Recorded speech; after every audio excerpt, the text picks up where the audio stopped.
கேரளாவில் கொளுத்தி எடுக்கும் வெயில் காரணமாக 10 மாவட்டங்களுக்கு 25ஆம் தேதி வரை மஞ்சள் எச்சரிக்கை விடுக்கப்பட்டிருக்கிறது. விவரங்களை செய்தியாளர் சிவசபாபதியிடம் கேட்கலாம். சிவசபாபதி, வணக்கம். விரிவான தகவல்கள். கேரளா மாநிலம் அப்படின்னாலே பாத்தீங்கன்னா ஒரு குளிர்ச்சியான ஒரு மாநிலம் அப்படின்னு சொல்லுவாங்க. ஏன்னா கோடை காலத்துல அதிக அளவுல சுற்றுலாவுக்கு கேரளாவுக்கு எல்லாருமே தேர்ந்தெடுத்துட்டு போவாங்க. ஆனா இந்த டைம் பாத்தீங்கன்னா கடந்த ஏப்ரல் மாதம் தொடங்கியதில் இருந்தே பாத்தீங்கன்னா கேரளா மாநிலத்துல வெப்பத்தினுடைய நிலைமை மிக அதிக அளவுல இருக்கு அப்படின்னு சொல்லலாம்.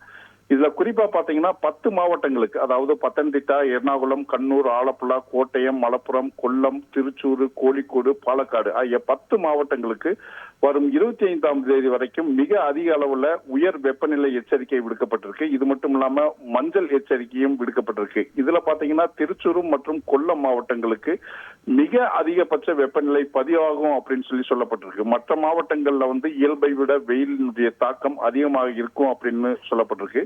இது மட்டும் இல்லாம இந்த மாதம் 26ஆம் தேதி தான் கேரளாவில் வாக்குப்பதிவு நடைபெற இருக்கிறது. அதனால பாத்தீங்கன்னா எல்லா அரசியல் கட்சிகளும் பாத்தீங்கன்னா தங்களுக்கான அந்த வாக்கு சேகரிப்புல முழுமையா ஈடுபட்டிருக்கிறதுனால பொதுமக்கள் இருந்து எல்லாருமே வெளியில வரக்கூடிய சூழ்நிலை ஏற்பட்டிருக்கு. இதனால பாத்தீங்கன்னா மக்கள்கள் வெயிலின் தாக்கம் அதிகமா இருக்கிறதுனால அந்த வெயிலின் தாக்கத்திலிருந்து தப்பிச்சு கொள்ளணும். இது மட்டும் இல்லாம அதிக அளவு தண்ணீர் குடிக்கணும் அப்படின்னு சொல்லிட்டு அறிவுறுத்தி இருந்தாலும் பாத்தீங்கன்னா கேரளாவை பொறுத்தளவு இந்த வருடம் மிக பெரிய அளவுல வெயிலின் தாக்கம் இருக்கு அப்படின்னு சொல்லலாம்.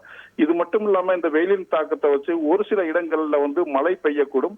அந்த இடத்துல மழையினுடைய பெய்யறதுனால வெப்பநிலை குறையக்கூடும் அப்படின்னு சொல்லியிருந்தாலும் பாத்தீங்கன்னா இந்த வருடம் மிக அதிக அளவு வெப்பநிலையை கேரளா தொட்டிருக்குன்னே சொல்லலாம். அதனால அந்த கேரளா மக்கள் பாதுகாப்போட இருக்கணும் அப்படிங்கறத அரசு சொல்லியிருக்காங்க.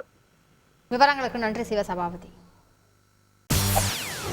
செய்திகளை உடனுக்குடன் தெரிந்து கொள்ள உடனே சப்ஸ்கிரைப் பண்ணுங்க.